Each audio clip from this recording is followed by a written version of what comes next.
ശർക്കര പന്തലിൽ തേന്മഴ ചൊരിയും ചക്രവർത്തി കുമാര,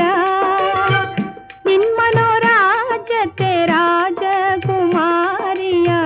വന്നു നിൽക്കാനൊരു